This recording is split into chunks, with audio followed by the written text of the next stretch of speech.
La maquinaria de la propaganda, manipulación y represión en el Tercer Reich. Armas, batallas y hombres que cambiaron el curso de la historia. Esto y mucho más en Bellum Artis Historia Militar. Hola a todos, bienvenidos a Bellum Artis Historia Militar. Hoy viajamos en el tiempo para conocer cómo funcionaba la propaganda en la época del Cabo Austriaco. Y recordar que lo que funcionaba en el pasado puede funcionar en el presente porque el ser humano es el mismo. Para ello contamos con la ayuda de un viejo amigo del canal, Juanjo Ortiz. Hola Juanjo, ¿qué tal? Muy buenas, ¿qué tal? ¿Cómo estamos? Pues bien, Juanjo, aquí con tu nuevo libro, La propaganda nazi, maquinaria de manipulación y represión en el Tercer Reich. Pues vamos a viajar para conocer un poco, Juanjo, cómo funcionaba la propaganda hace 90 años y cómo funciona casi ahora, ¿no? Lo Pues mismo, prácticamente parecido. igual. Sí, sí. La verdad es que lo cierto es que poco ha cambiado, poco ha Mm, cambiado. Pero vamos, la propaganda viene de antiguo, o sea que fíjate. mm. Pues podemos empezar un poco, ¿no? En tu libro haces un viaje, ¿no? Por cómo funciona, ¿no? En la propaganda, en el nazismo, ¿no? Pero claro, hay que partir de cómo se empleó la propaganda para llegar al poder también, ¿no? Claro, claro, efectivamente. Bueno, como te decía antes, la propaganda viene de antiguo, quiere decir, los nazis realmente inventar, no inventaron nada. Lo que Bueno, sí como supieron hacer, eso lo dijo Goebbels, yo no creo odios, aumento los que existen. exactamente. O sea, ellos lo que sobre todo, digamos que sobre todo, quizás lo más destacable es que ellos supieron aprovechar muy bien, digamos, todo lo que tiene la gente dentro para aflorarlo hacia afuera y eso lo aprovecharon. Sobre todo el tema de los miedos. Los miedos es lo que mejor funciona en la propaganda. O sea, pero sin lugar a dudas, es lo que mejor funciona. El miedo. El Sí, miedo a lo desconocido, el miedo al diferente, el miedo a quedarte sin trabajo, el miedo a que tus hijos tengan que ir a la guerra, por ponerte otro ejemplo, yo qué sé, sí. mil cosas, ¿no? No, es lo ilógico, lo irracional, es decir, lo que Exactamente, exactamente. funciona más atávico en el ser humano, es lo que mejor se mueve y de hecho normalmente se tiende a argumentos irracionales para mover esa parte irracional, es decir, al final se sigue haciendo a día de hoy, ¿no? Es decir, Claro, un claro. cambio. Como digo yo muchas veces, en vez de ir al cerebro, vas a las entrañas. No, al No, no cerebro buscas, reptiliano. no buscas a que la persona lo Eso racionalice, lo estudie, lo mire, no. Vas justo a lo más interno, a lo más atávico de la persona, que es totalmente, como dices tú muy bien, es irracional. Entonces, no le das vueltas en la cabeza, no lo estudias y ahí es donde funciona. O sea, va sobre todo, digamos, al mensaje corto. Los judíos nos han quitado la economía, nos han llevado a la pobreza y se queda en eso, no explican otras cosas más. Entonces todo el mundo se queda en esa superficie y ellos supieron utilizar evidentemente muy bien ese lenguaje. Sobre todo porque hay que tener en cuenta que el nazismo creció en Alemania en una época muy, muy, muy complicada. Había acabado la Gran Guerra, la que se supone que todavía no era la Primera Guerra Mundial, porque la Segunda no había estallado. Esa Gran Guerra que se supone que iba a acabar con todas las guerras, fíjate tú la que vino después.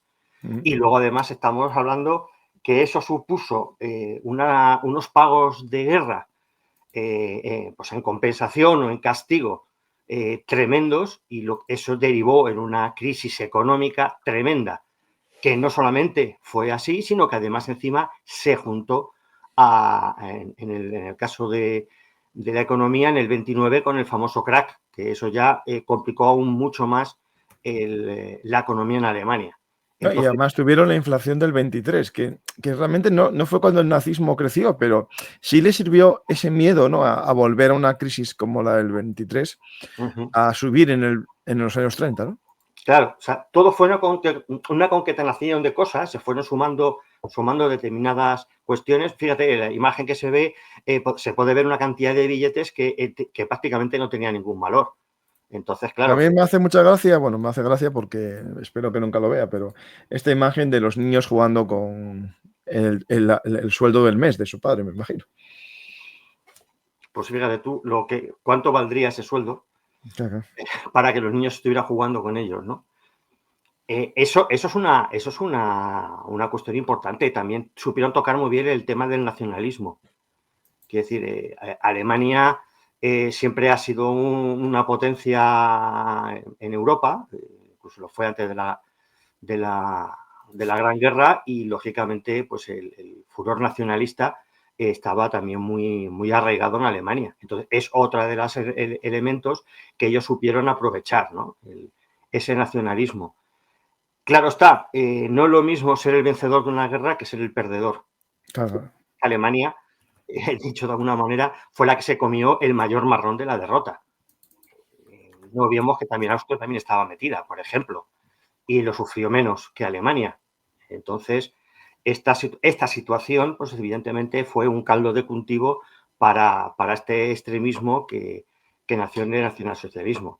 Si lo comparamos con la actualidad, pues en cualquier situación de crisis, cualquier partido extremista aprovecha esa situación. Lo que se suele decir que a río revuelto, ganancia de pescadores, ¿no? Y de ambos lados, de la extrema izquierda y de la extrema derecha. Y en este caso, de este invento que, claro, es derecha porque se casilla de derecha, pero también tiene elementos de izquierda, ¿no? Porque ellos jugaban en su mensaje, ¿no? Con ideas nacionalistas claras, pero también socialistas, ¿no? Que les servía para ganarse más pueblo, más público, ¿no?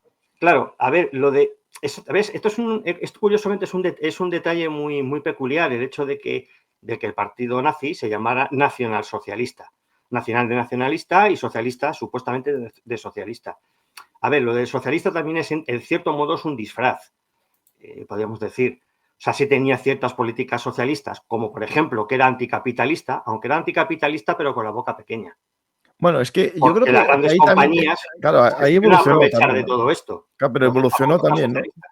Juanjo, ahí evolucionó, ¿no? Del primer elementos, ¿no? Que a lo mejor está más vinculado a las SA y a los cuchillos largos, ¿no? Ese fin de la revolución, ¿no? Que se hace con la noche de los cuchillos largos. Hasta ese momento sí que había elementos comprados por los empresarios, pero con cierto toque socialista, y después ya se va hacia un capitalismo de Estado, ¿no? Claro. Es que el partido nazi tiene una ideología que es un poquito un collage de muchas cosas, ¿no? Quizás a lo que más se pueda llegar a parecer a nivel ideológico, aunque luego fue cambiando en muchos otros aspectos, es al fascismo de Mussolini. O sea, tiene muchas similitudes al sistema fascista de Mussolini. Nos recordemos que Mussolini era precisamente de origen socialista, de hecho estaba afiliado al Partido Socialista, era un periodista que escribía incluso en diario socialista, y fue derivando pues hacia un sistema político propio que era el fascismo, ¿no? E incluso, vamos, de hecho, el Puig de Múnich, por ejemplo, intentaba partir un poco de una misma base del camino hacia Roma que hizo Mussolini en los años 20, ¿no? Ese comienzo de los años 20 de intentar de llegar a Roma. Mussolini lo consiguió, Hitler pues no llegó a conseguirlo, porque él intentaba tomar primero Múnich y de ahí ir hacia Berlín digamos, una forma de hacerlo similar, ¿no? Evidentemente funcionó de forma diferente. Pero si te das cuenta, en muchos aspectos, básicamente son ideas muy parecidas. Y hablando de ese intento fallido, ¿no? Antes de hablar del intento fallido y sus consecuencias, es importante entender, ¿no? Que todo el movimiento del NSPD, ¿no? En su momento inicial tenía mucho que ver con el fin de la Primera Guerra Mundial y esa famosa puñalada por la espalda, ¿no? Que es parte del relato, ¿no? Del relato antisemita y también irredentista, ¿no? Es decir, nosotros no perdimos, nos hicieron perder y podremos ganar la siguiente, ¿no? Y ese mensaje se repite mucho y es la clave casi del triunfo inicial del partido en las tabernas, ¿no? Sí. Digo en las cervecerías porque fue donde empezó. Sí, justo. Eso es, digamos, lo más relevante digamos, de los comienzos, ¿no? Precisamente utiliza una cuestión que además también incluso hoy en día está, digamos, en boga. No hablo de la pérdida de la guerra, porque lógicamente no es así, pero es del descrédito de la clase política. fueron los políticos, entre ellos, evidentemente, los judíos, porque eso era, digamos, la herramienta más utilizada, que eran los judíos, pero sí, evidentemente, eran los políticos, fueron los que nos llevaron a la guerra y nos hicieron perder la guerra. Entonces, perder ese descrédito de los políticos tradicionales, estamos hablando de los políticos tradicionales, ¿no? Tanto los conservadores como incluso los de la izquierda más tradicional o más moderada, pues aprovechaban ese discurso. A día de hoy se está dando también un poco ese tipo de, digamos, de discurso o al menos de esa idea que tiene la gente en la calle, ¿no? Se ve con los casos de corrupción más recientes. O sea, que es que no creo que no hace falta comentar más. ¿Quiénes son los que se están descubriendo la mayoría de los casos importantes de corrupción? Los partidos tradicionales de toda la vida. Bueno, Pues que eso están en el también poder, fue, claro. en cierto modo, lo que Sí, retroalimentó a los nacionalsocialistas. Y, sí. lógicamente, los nacionalsocialistas supieron también aprovechar muy bien a todos esos exmilitares que después que volvieron de la guerra se encontraron en una situación de desempleo. Evidentemente, como bien comentabas, el de haber perdido y que se les habían atacado, digamos, por la espalda y les habían hecho perder, pues aprovecharon muy bien ese rendimiento y pues adelante fue la propaganda. Empezó, lógicamente, partiendo de esa premisa, vamos. Bueno, pues tenemos el primer intento fracasado de imitar, ¿no?, lo que comentabas antes de el Punch, de Múnich, ¿no? El Putsch, ese intento de golpe de Estado para tomar el control, ¿no? Y es fallido, pero a Hitler le sirve para, en la cárcel, ¿no?, hacer su primer texto que es ideario, pero también propagandístico, ¿no?, que es Mi lucha, ¿no? Claro. Escribe Mi lucha, o sea, Mein Kampf.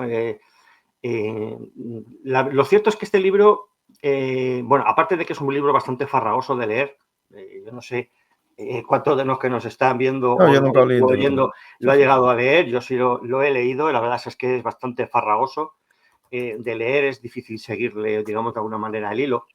Y en este caso el libro podríamos, digamos, dividirlo en dos partes. Digamos, una primera parte, que es una parte, digamos, más autobiográfica, en la que cuenta un poco su vida previa a la política, cuando estuvo, por ejemplo, en Viena intentando ser artista, entrar en la Escuela de Arte de Viena, etcétera, y donde él empieza ya ahí también a contar un poco de cómo se va dando cuenta de determinadas situaciones.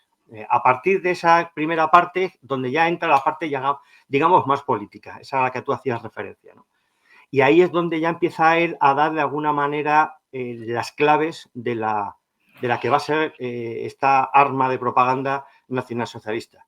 Y ahí dice, por ejemplo, una cosa que yo creo que es muy importante. De hecho, yo en mi libro la incluyo al principio como una de las frases. Él dice que a quién debe de ir dirigida la propaganda. Y dice que la propaganda debe de ir dirigida a la masa. Al más tonto de exactamente. Traducido al lenguaje común, al más tonto. Es decir, si el tonto lo entiende, el listo también lo va a entender. Efectivamente. Juanjo, algo muy importante, que en este concepto de la masa, ¿no?, hay que entender la psicología social, ¿no?, que yo la estudié, me parece muy interesante, porque una cosa es la psicología de cada individuo, pero la psicología social se va por otros recovecos, ¿no? Es decir, ¿por qué el ser humano funciona como a veces como una manada de animales, ¿no? O como se hacen cosas sin pensar porque lo hace el resto, ¿no? Esa presión social.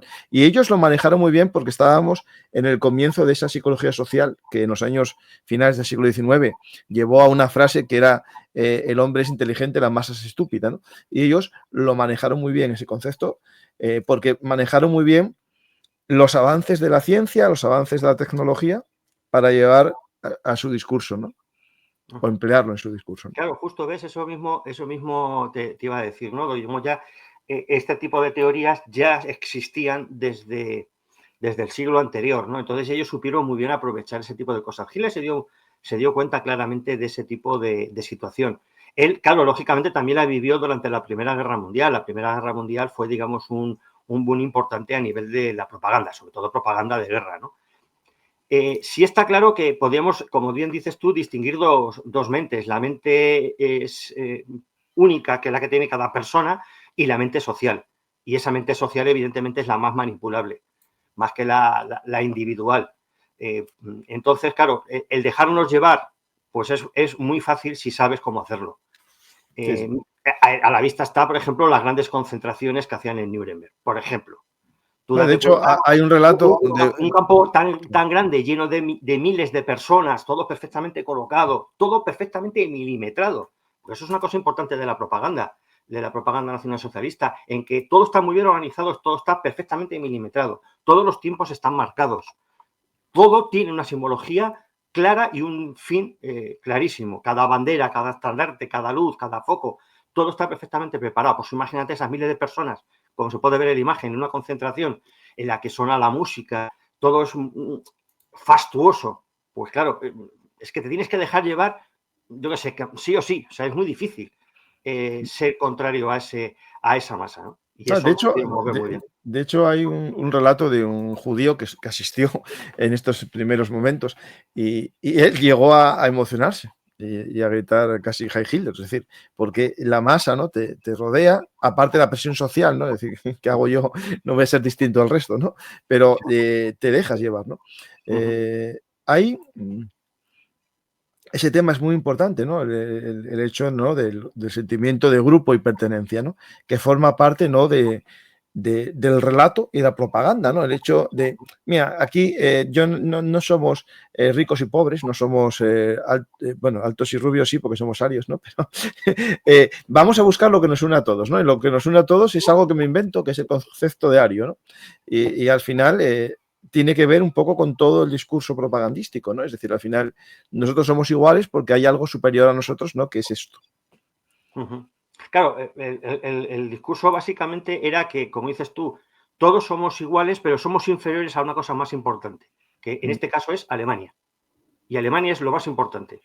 Y entonces tú eres un piñón más de esa maquinaria que va a mover a Alemania. Y te tienes que sentir privilegiado de ser alemán y orgulloso de ser alemán.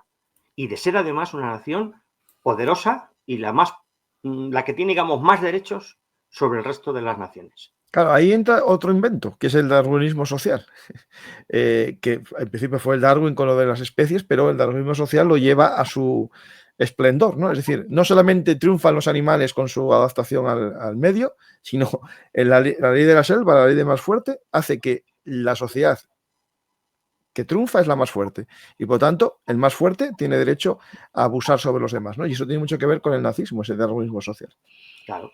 Y tiene que ver mucho contra el nazismo y tiene mucho que ver también, volvemos otra vez a la situación actual. ¿Quiénes son ahora mismo los que están causando más daño en otros países? Pues los que se creen más fuertes, los que son los matones, por decirlo de una manera, que son Netanyahu y Putin.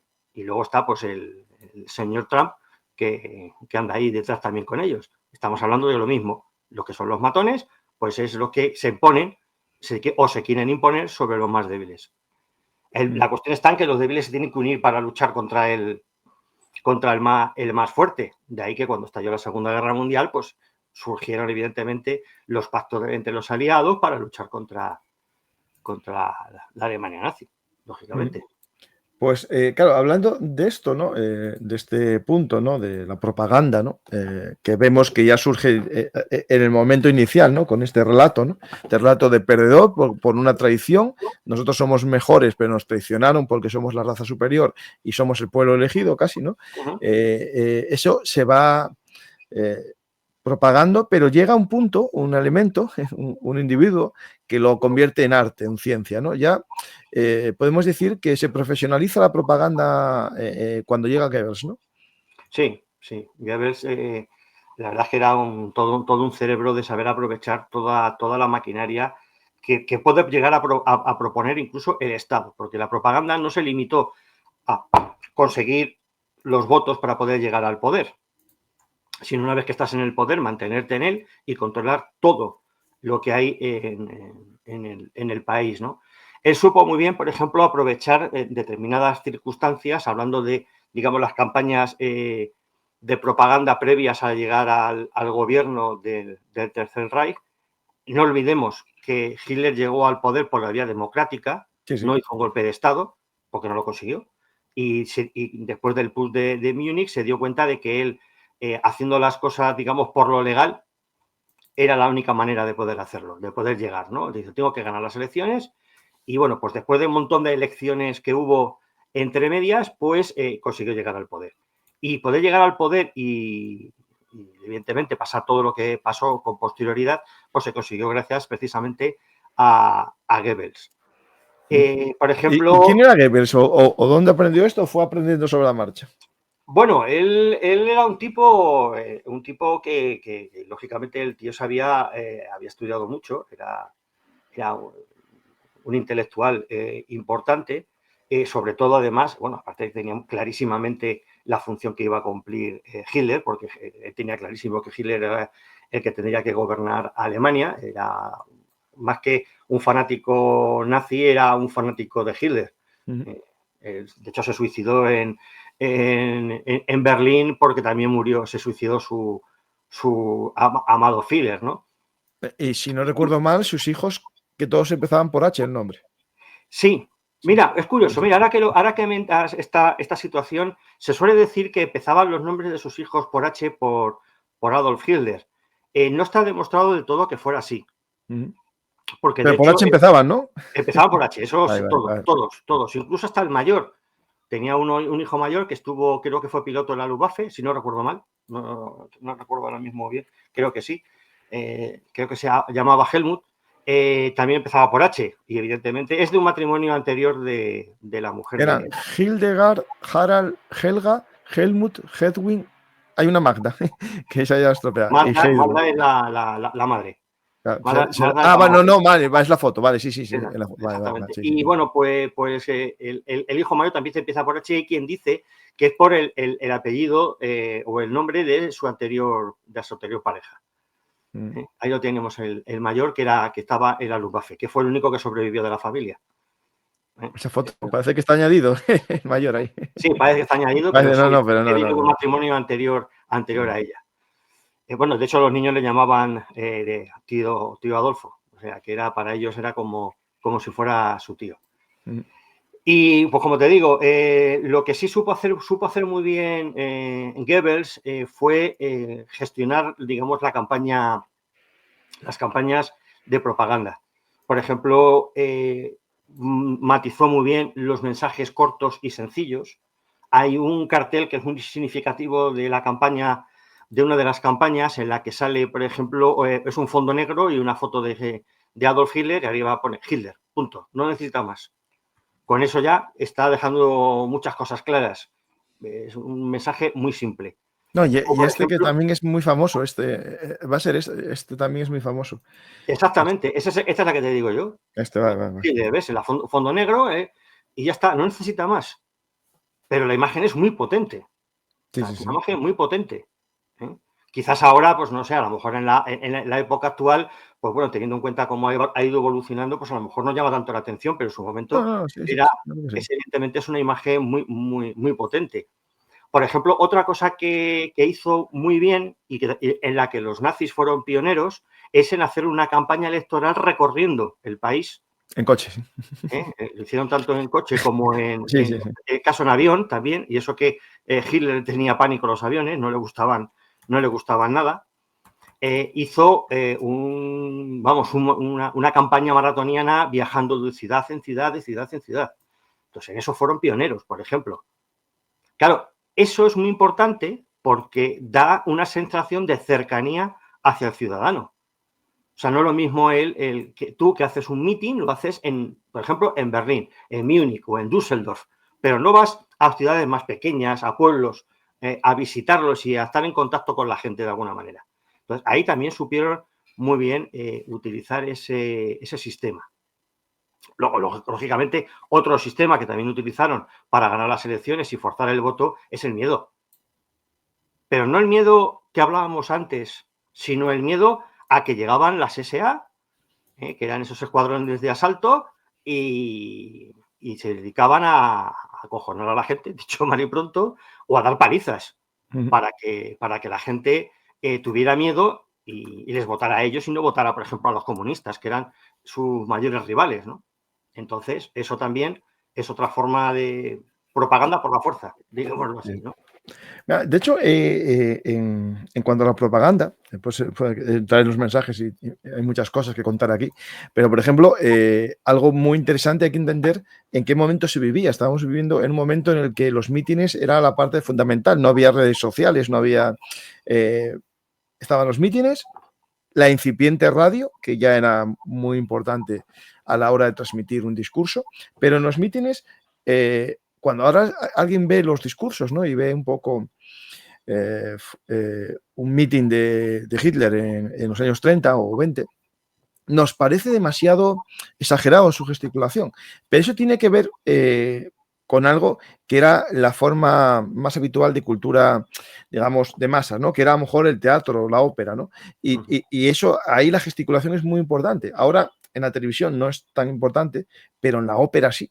Y ahí están famosas fotos de Hitler posando, ¿no? Con gestos de ópera, ¿no?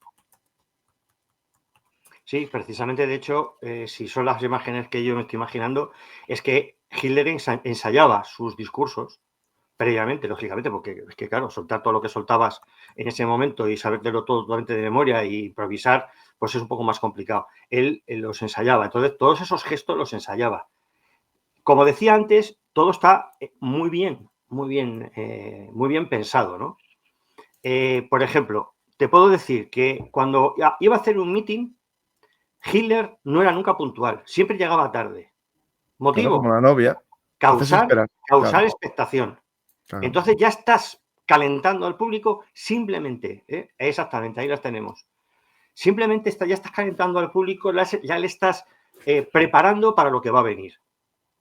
Luego él además, cuando llegaba al estrado donde se iba a dirigir a la gente, ¿qué es lo que hacía? Pues se encaminaba tranquilamente al lugar y una vez que llegaba al lugar se quedaba en silencio.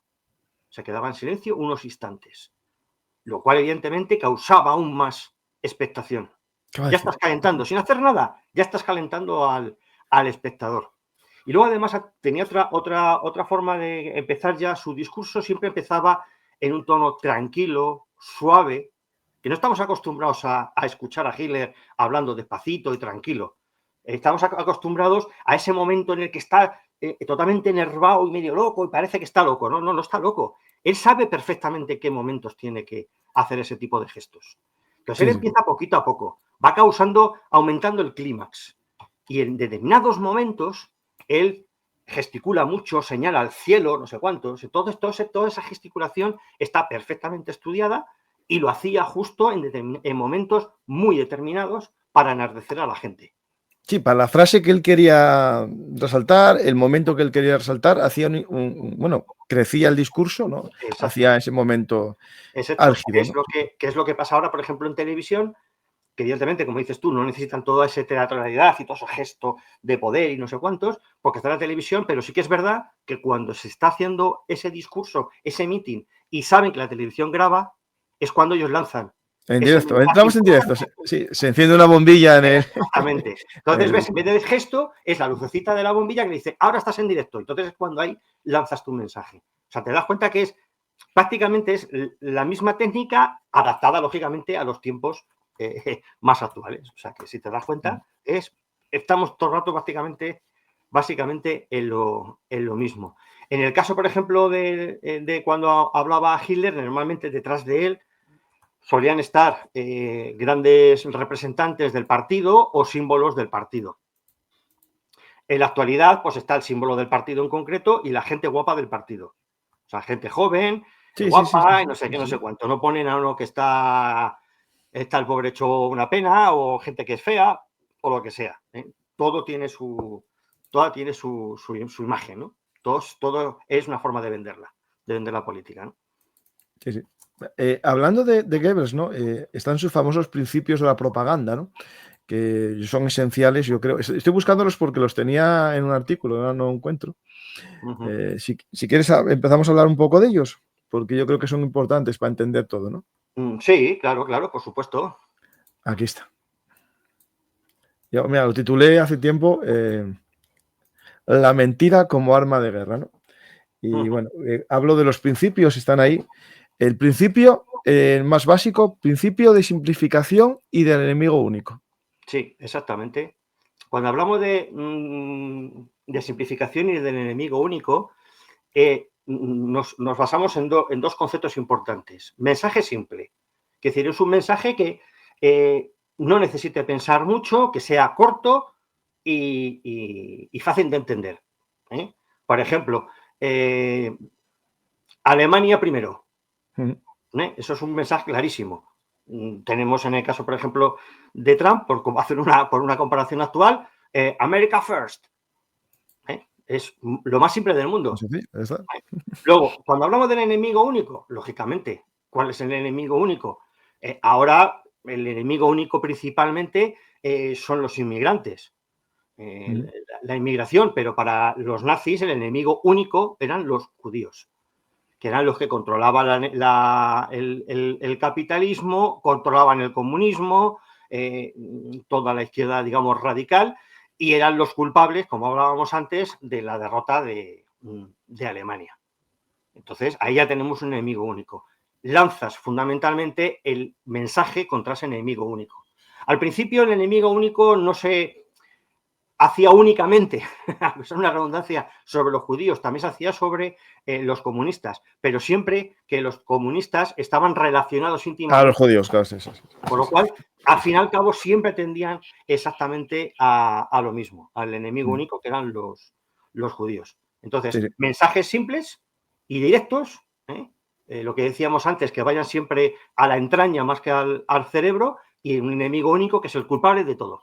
Sí. Después está el principio de contagio, ¿no? O de método de contagio. Reunir diversos adversarios en una sola categoría de individuo. Por ejemplo, es decir, el comunismo al final son judíos, ¿no? Lo hacemos solo uno porque se transmite, ¿no? Como una plaga. Claro, ese método de contagio es que quiere decir que ese enemigo contagia, o de alguna manera contagia a todos los demás, que también se convierten en enemigos míos porque están manchados por ese enemigo primero. Principio de la exageración y desfiguración. Convertir a cualquier anécdota, por pequeña que sea, en una amenaza grave, ¿no? Es decir, cualquier cosa que pudo pasar en un pueblo se convierte en algo que va a pasar en todos, ¿no? Exactamente. Ya todos conocemos el ejemplo más claro que sucedió hace relativamente poco tiempo, ¿no? Se comete un delito y automáticamente eso parece ser que se va a extender a toda España, todo el mundo va a ser atacado tal y cual, ¿no? Y luego cuando hablamos de esa desfiguración es la que le quitamos humanidad al enemigo. Lo marcamos todo en rasgos que lo convierten en algo que es desagradable. Por ejemplo, en el caso de los judíos, siempre se les ponía con la nariz ganchuda, siempre estaban como intentando ocultar algo, siempre como escondidos, siempre pensando nada más que en el dinero, por ejemplo, pues es una forma de hacer esa desfiguración, ¿no? Y esa exageración del enemigo y de la situación. Sí. Otro principio que tenemos es el principio de la vulgarización. Es decir, lo que ya comentamos, hablar siempre para el más justo, ¿no? El más limitado. Sí, exactamente. El principio de la orquestación. Este es más. La propaganda debe limitarse a un número pequeño de ideas y repetirlas incansablemente. Presentarlas una y otra vez, desde diferentes perspectivas, pero siempre hablar de lo mismo. Es decir, la frase típica de si una mentira se repite lo suficientes, acabará por convertirse en verdad, ¿no? Es decir, eso es esencial, ¿no? De la propaganda ahora y siempre. Quiero decir, la orquestación es que esté todo perfectamente organizado, todo esté perfectamente orquestado. O sea, que no parezcan que las cosas, que puedan parecer las cosas puedan ser que hayan surgido de forma totalmente aleatoria, pero no han surgido de forma aleatoria, sino está perfectamente organizado. Entonces, todo está llevado a que vaya a una idea final.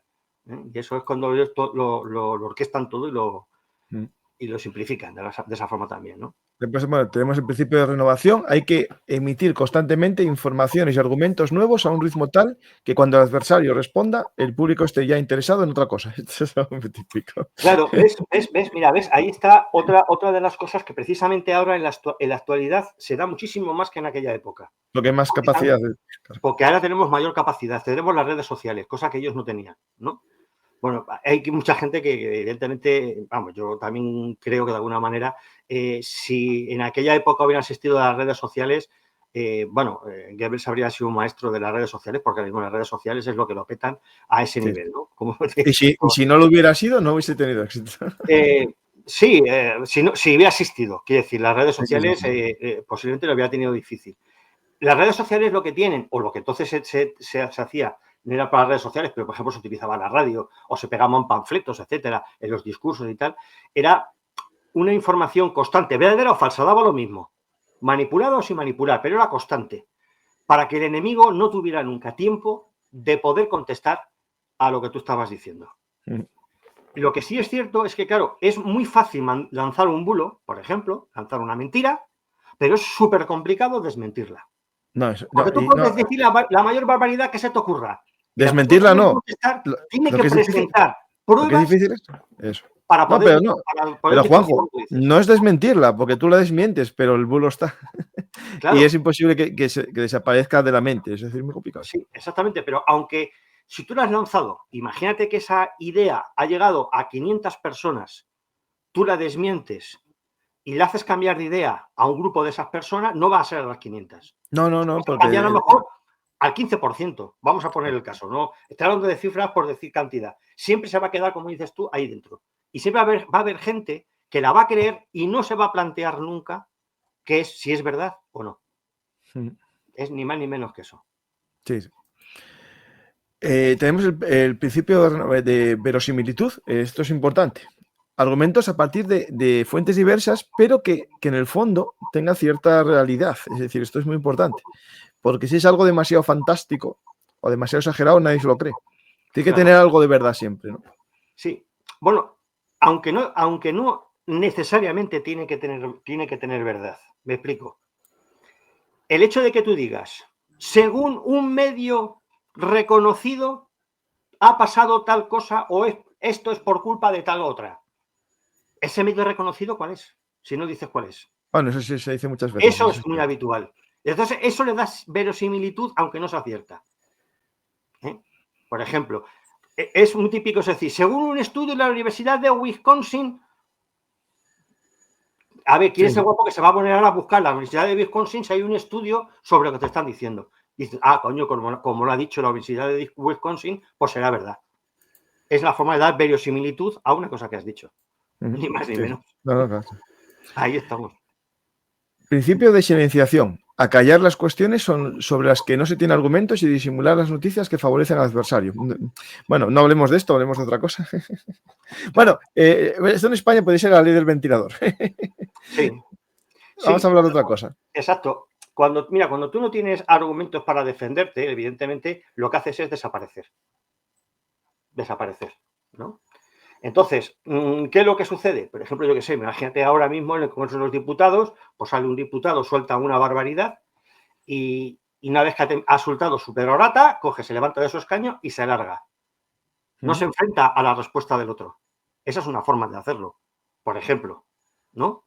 O simplemente, si salen noticias, pues fulanito se le ha descubierto que ha actuado y ha hecho, ha robado no sé cuánto dinero de las arcas del partido o hay corrupción de no sé qué, no sé cuántos. No haces declaraciones. Ahora, cuando toca del enemigo, pim, pam, pero de los tuyos te callas. Básicamente es eso.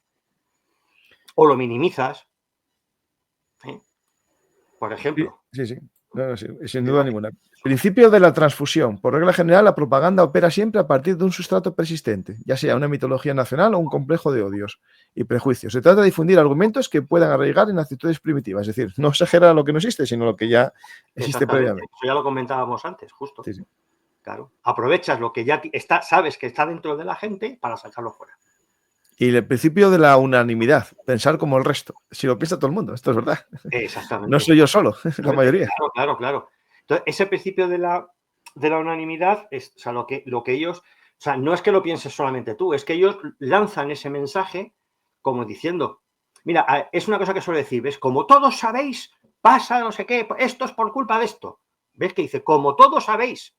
Digo, coño, si yo no sabía esto, me lo acabo de enterar ahora mismo. Pero ya te están metiendo en la cabeza que tú ya sabías que eso existía. Entonces, ahí es donde está precisamente, es una forma de aplicar esa técnica a un grupo de personas sobre las que estás hablando. En un discurso suele funcionar así, esos principios. Entonces, Pues claro, todos todo, todos estos principios, evidentemente, entremezclados unos con otros y tal y cual, pues fue lo que se utilizó luego pues, en todos los ámbitos de la sociedad alemana. Lo aplicas de una manera, de otra, utilizas distintos medios, pero el fin es el mismo en todos los casos. pues tenemos esta propaganda que le sirvió para tomar ganar las elecciones, tomar el poder, y después esta propaganda, en tu libro relatarás cómo se convierte también en una propaganda de guerra, ¿no? Que es distinta. Claro, tienes que ya no es llegar al poder, sino mantenerte en el poder. Me imagino que haces también referencia a eso. Pero nos vamos a temas muy interesantes, ¿no? Que, por ejemplo, es el uso de la radio, que eso se sabe que lo empleó muy bien. Su voz era un poco distinta en radio que, bueno, como a todos nos pasa, ¿no?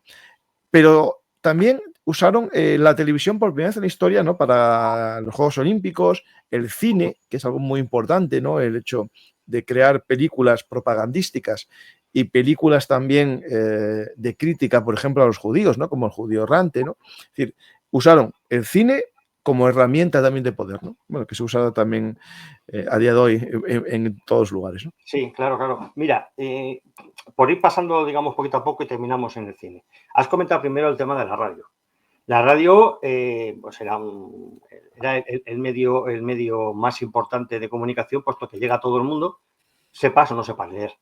Porque claro, entonces en Alemania, por ejemplo, estaba la prensa, que era muy importante, era quizás uno de los países los que tenían mayor número de periódicos, que salían diarios a semana, aparte de que evidentemente los nazis tenían su propio periódico, su propio vocero, que es como se le conoce a los diarios que están controlados por el partido, y otros que están también incluso dentro de esa misma línea, ¿no? Lo que podríamos ahora mismo llamamos pseudoperiodismo, ¿vale? Lo que podríamos llamar ahora pseudoperiodismo. Pero claro, el problema de los periódicos o de los panfletos que tú cuelgas en las paredes es que solo ve la gente que sabe leer, pero cuando tú encuentras personas que no saben leer, ¿a dónde le llegas? Pues le llegas en este caso por la radio. La radio fue el mayor mecanismo de masas que llegaron a utilizar porque llegaba a todos los rincones de Alemania. Incluso para facilitar que ese mensaje llegara a toda Alemania, pues se crearon aparatos de radio económicos para que se pudieran comprar, lo pudiera comprar cualquier alemán. Entonces se creó lo que podemos llamar la radio del pueblo, la radio pequeñita, baratita, que podía llegar a todo el mundo. Lógicamente, esa radio como estaba, bueno, pues era tan simple que tenía prácticamente 2 o 3 emisoras y las 2 o 3 emisoras que realmente el Estado quería. El resto no se podían sintonizar o incluso a estos aparatos de radio se les añadía una nota diciendo que estaba literalmente prohibido utilizar la radio para escuchar emisoras extranjeras o contrarias al régimen, bajo pena de cárcel. O sea, por ejemplo, ahí tenemos ese tema. Con esto llegaba pues, a prácticamente todo el mundo. Esta técnica de llegar a todo el mundo a través de la radio no solamente la utilizaron ellos, se utilizaba ya en muchos otros países porque era la forma de llegar a muchísima distancia y a toda clase de público. Luego estaba el cine. El cine, claro, Goebbels era un auténtico fan del cine americano, sobre todo. Pero vamos, era un amante del cine tremendo. A Gil también le gustaba el cine. Le gustaban sobre todo las películas del oeste. Del oeste mucho, eso sí. Era muy aficionado a las películas del oeste. Pero Goebbels supo muy bien aprovechar. Entonces, lo que hizo fue, bueno, pues reunir a varias compañías de cine que existían en ese momento. Se creó la UFA, que era la escuela, digamos, la productora de cine nacional. Y a partir de ahí, pues se crearon un montón de películas de todo tipo. Sí que es verdad que existían muchas películas de propaganda, como por ejemplo El judío errante, El judío sus, o bien lo que se hizo luego posteriormente con los Juegos Olímpicos, ¿no? Tanto por ejemplo, con el documental Olimpia. También se hizo, por ejemplo, con El triunfo de la voluntad, que fue las filmaciones de los actos de Nuremberg. desde luego, como documento gráfico de la época y de cómo se hace propaganda en el cine, vamos, son de un valor incalculable. No, no, en cuanto a elementos técnicos que se crearon, Sí, el traveling, la cámara, y todas esas muchas cosas. El Dennis Riefenstahl tenía una visión increíble, lo cual, mira, es curioso porque dentro de la Alemania nazi las mujeres tenían un rol muy diferente al que tenía Riefenstahl. Sí, sí. Curiosamente. Bueno, tenían el rol más importante, que era el de procrear a las siguientes generaciones de Exactamente. arios, O sea, tener hijos, cuidar la casa y cuidar a su marido. O sea, Sí. digamos, eso era lo que tenía que hacer, ¿no? Pero ella, bueno, pues rompía en ese caso, rompía ese tipo de moldes. Y ella fue incapaz de crear una serie de cosas dentro del cine que aún hoy todavía se utilizan y todavía se sigue estudiando en las escuelas de cine. Lo que decíamos del traveling, por ejemplo, en el caso de los Juegos Olímpicos, seguir al atleta mientras va corriendo, por ejemplo, para hacer el salto de longitud, cámaras con primeros planos, imágenes aéreas hechas desde los dirigibles, o sea, la verdad es que ver esos documentales es puro espectáculo cinematográfico, independiente de los factores políticos, pero Sí, a nivel cinematográfico son espectaculares. Pero el cine, mira, ahí tenemos una imagen tomada desde el Hindenburg, en la inauguración de los Juegos Olímpicos, en el Estadio Olímpico de Berlín. Pero curiosamente en el cine, más allá de la propaganda, se llegó un momento en el que empezó a conseguir un poco el efecto contrario. Sobre todo hablo en el tema de perseguir a los judíos, la persecución contra los judíos y tal y cual. Sobre todo ya cuando entraron en guerra, ya más bien. Porque la gente cuando iba al cine lo que quería era evadirse. Buscaba evasión. Entonces, que a ti te empiecen a soltar mensajes políticos en una película de hora y media, de 2 horas, la gente se saturaba, digamos. Entonces conseguías el efecto contrario. Entonces, ¿qué es lo que se hacía? Bueno, pues hacían películas mucho más triviales. Siempre se colaba algún mensaje, digamos, político, Sí, o lo que eso, fuera, pero de forma muy sutil. Juanjo, ahí te interrumpo porque en un libro que no sé si fue en el Lauren Riesel del Holocausto, hablan de Auschwitz, perdona, hablaban de que en un estudio, digamos, de mercado, encuestas que hacían después de las películas, descubrieron que películas en las que el mensaje era muy claro, ¿no? En la que el fotograma se mezclaba el fotograma de un judío con una rata, ¿no? El judío errante, no gustaba porque le estaba diciendo a la gente, que sois tontos y os estamos colando esto, y la gente se daba cuenta, ¿no? Y que se dieron cuenta que había que hacerlo de forma más sutil, ¿no? Es decir, no mete esos planos, sino, bueno, hacer una historia en la que, bueno, aparezca un personaje que sea el malo y que sea del público, digamos, de lo que yo quiero convencer, pero no de una forma demasiado burda, ¿no? Exactamente. Entonces todos los mensajes eran mucho Ya más no para el sutiles. más tonto, sino para uno que sea un poco inteligente. Sí, a ella eran todo mucho más sutiles. Hombre, también hay que tener en cuenta que también dijeron, bueno, vale, el cine, las películas, los largometrajes, vamos a dejarlos que sean más de evasión, aunque les colemos de vez en cuando esto, y nos centramos un poco en el tema de lo que colocamos previamente, que es lo que a nosotros aquí en España conocíamos como el nodo. Pues ellos tenían, digamos, el nodo alemán y tenían ese noticiero previo a la película, que era de obligado visionado, o sea, había que verla. O sea, no se podía salir del cine, ni se podía entrar a la sala si se estaba en ese momento proyectando. Entonces, ahí se hacía propaganda de guerra. Ya en guerra, por ejemplo, se hacía propaganda de guerra, grandes avances de las tropas, no sé qué. Las tropas no están perdiendo, se están reubicando las líneas y no sé cuántas cosas así, ¿no?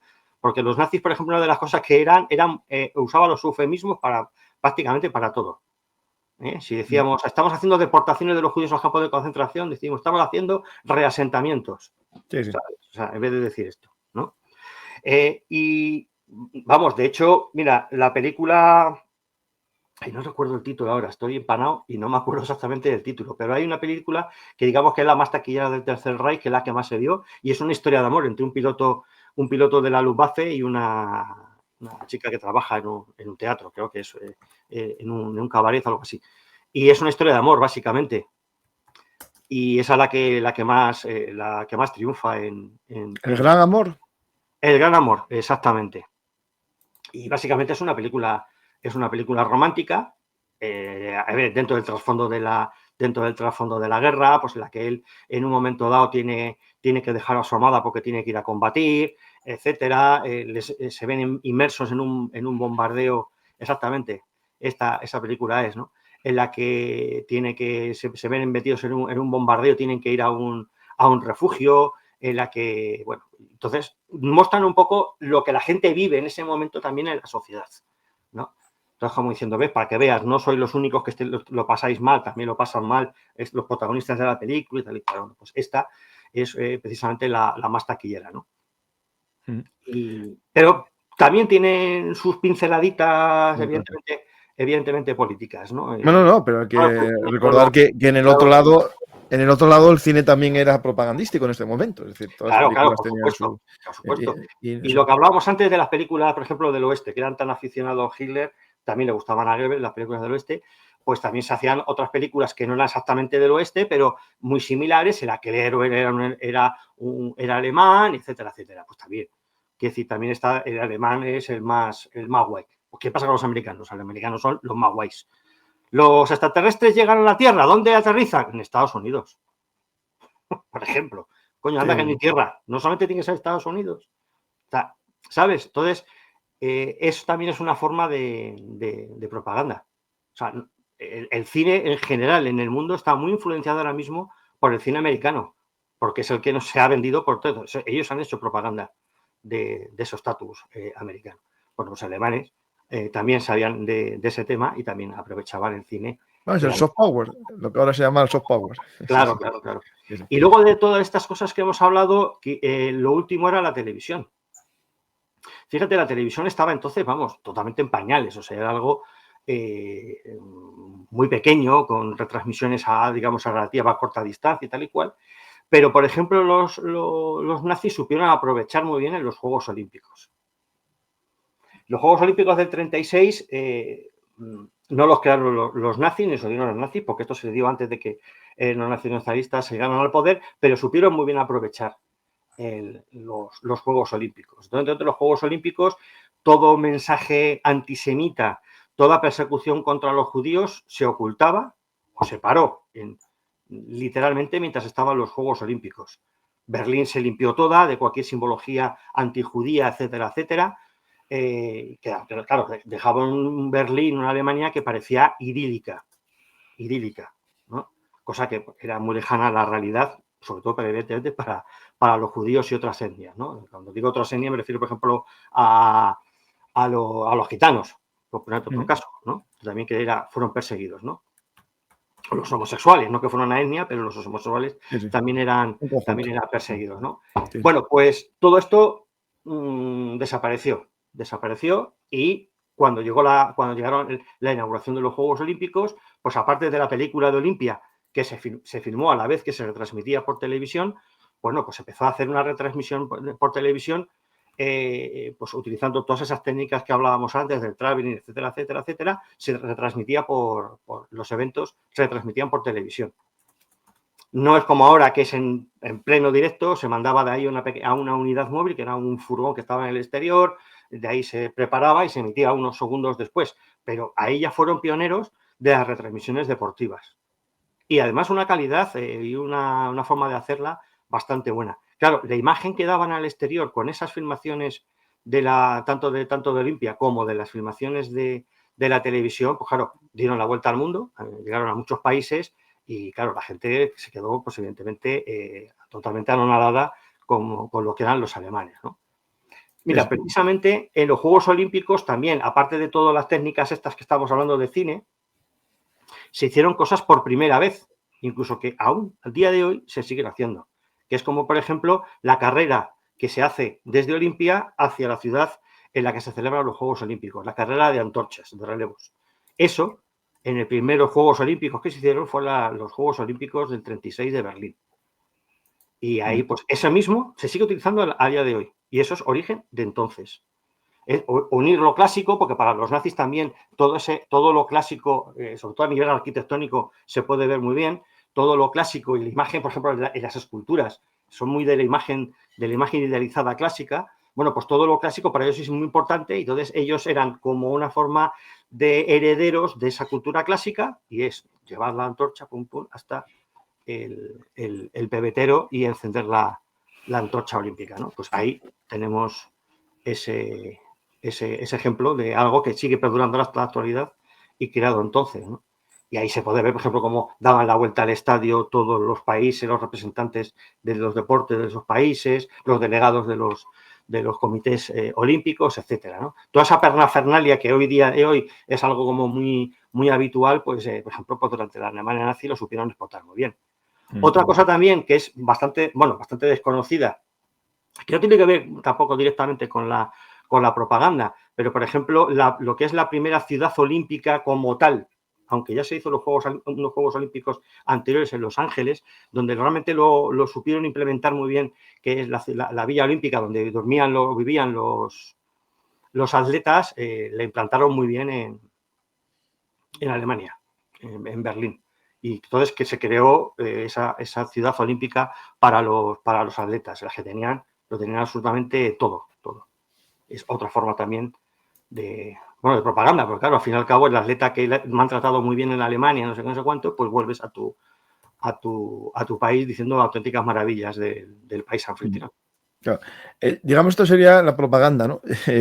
Pero también, claro, había la educación, que era el fondo de propaganda, ¿no? Es decir, al final el nazismo, cuando toma el poder, comienza a educar a los niños alemanes en sus ideas, en su pensamiento, ¿no? Y ahí llega las juventudes hitlerianas, los colegios, los campamentos, todos esos sistemas, ¿no? Al final también, incluso esas casas de la luz o casas de la leche, ¿no? Ese que eran en la que nacían los niños, eran entregados al partido. ¿Qué tipo de información había que dar a unas madres, ¿no? A unas jóvenes para que fuesen madres de un hijo que abandonasen para dárselo al partido, ¿no? Es decir, todo eso, claro, es fruto de mucha propaganda también, ¿no? Claro. Es que la propaganda no se basa solamente en lo que hemos estado hablando todo el rato de la imagen que tú estás proyectando, lo que estás diciendo, sino la propaganda es irte metiéndote dentro de tu cabeza determinadas cosas, lo que se conoce como adoctrinamiento. Cuando hablamos de adoctrinar, pues en este caso es un adoctrinamiento desde la más tierna infancia. Tan de la tierna infancia que, de hecho, lo que comentabas tú de estos sanatorios en los que estaban las madres, lo que se llamaba el Lebensborn, ¿ahí qué es lo que se hacía? Bueno, pues jóvenes arias, bien podían, que eran madres solteras a las que se las olvidaba, o incluso algunas eran voluntarias para que se quedaran embarazadas de miembros arios perfectamente seleccionados de las SS. Y a partir de ese momento, pues empezar ya a sus hijos a crearlos dentro del nacionalsocialismo. En los colegios toda la educación estaba dirigida a esa manipulación de los niños y convertir a los niños, lógicamente, en el futuro de Alemania y los futuros soldados del Reich. Entonces, daba igual, desde la historia hasta las matemáticas, todo estaba centrado exactamente en lo mismo. O sea, la historia estaba contada, la historia que a ellos les parecía que era la más apropiada, se hablaba sobre todo del gran imperio alemán, de la historia del partido, de la historia de su Führer, etcétera, ¿no? Las matemáticas pues estaban dirigidas a yo qué sé, por ejemplo, había ejercicios en los que se decía, si un disminuido físico cuesta al Estado 25 marcos, si no hubiera disminuidos físicos en Alemania, ¿cuánto dinero se ahorraría el Estado? Por desgracia, en los estados también intentan manipular las matemáticas para sus sentimientos. Claro, pues, prácticamente casi todo estaba dentro de ese tipo de dinámicas. Lógicamente, cuando se llegaba, lo primero que hacía era cantar el himno, hacer el brazo en alto a la vez que se cruzaban con los profesores, el Heil Hitler, etc. Eso era constante. Iban uniformados, como en el caso de las juventudes hitlerianas, que al principio absorbió a muchas otras asociaciones juveniles y de pasar a ser algo, digamos, entre comillas, voluntario. Ahí tiene, por ejemplo, el tema de educación racial, en la que ve como la nariz del judío fue una forma de un 6, no sé cuánto, tal y cual. Pues ahí se estaba dando lo que se llama la eugenesia, ¿no? Eso formaba parte de la educación. Pues como te decía, se cogía, se cruzaban, se decía el saludo nazi, se iban uniformados y como decía antes, las juventudes hitlerianas pasaron de ser algo voluntario a que a partir de una determinada edad fuera obligatorio. Los chicos, por un lado, las juventudes hitlerianas, y las chicas iban a las juventudes femeninas, a la Judenmabel, ¿no? Y todo era exactamente en vistas a el adoctrinamiento. Las mujeres para ser las perfectas madres alemanas y los hombres, los chicos, para ser los perfectos soldados alemanes. Y una vez que estaban allí, pues hacían sus campamentos de verano, etcétera, y entonces se enseñaba pues tácticas de guerrilla, de combate, a disparar, etcétera, etcétera, ¿no? Eso, claro, que entre los chicos es como algo que gusta mucho, eso de disparar y no sé cuántos, ¿no? Pues hacía eso, ¿no? Y además servía también una forma de selección de lo que se consideraban los mejores. Ahí se hacía muchísimo hincapié en el que destacaba como el bueno y al que no era bueno se le machacaba literalmente. Se dieron bastantes casos de suicidios de chavales que no aguantaban la presión dentro de las juventudes hitlerianas.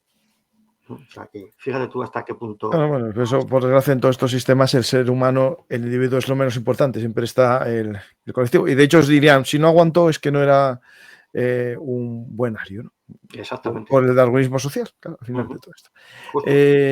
Pues más o menos vimos todo lo que tratas en tu libro, que hay mucho más aquí, hay mucho más en el libro de la propaganda nazi, la maquinaria de manipulación y represión en Tercer Reich, que esto es la portada que salió, pero aquí vamos a mostrar otra que podría haber salido, que tiene que ver con tu hijo, ¿no? Que la diseñó.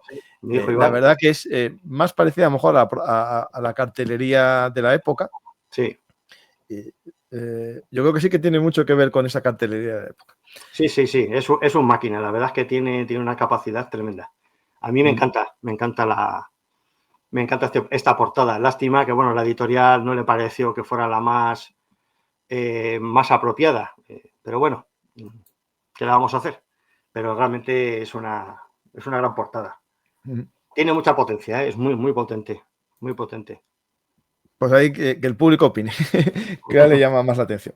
Pues Juanjo, estamos en diferido, la gente nos puede hacer preguntas en el cajetín de comentarios y nada más, otro día volverás aquí a tu casa. Mientras tanto, la gente te puede ver también en el Cajón de Grison, que es tu blog, ¿no?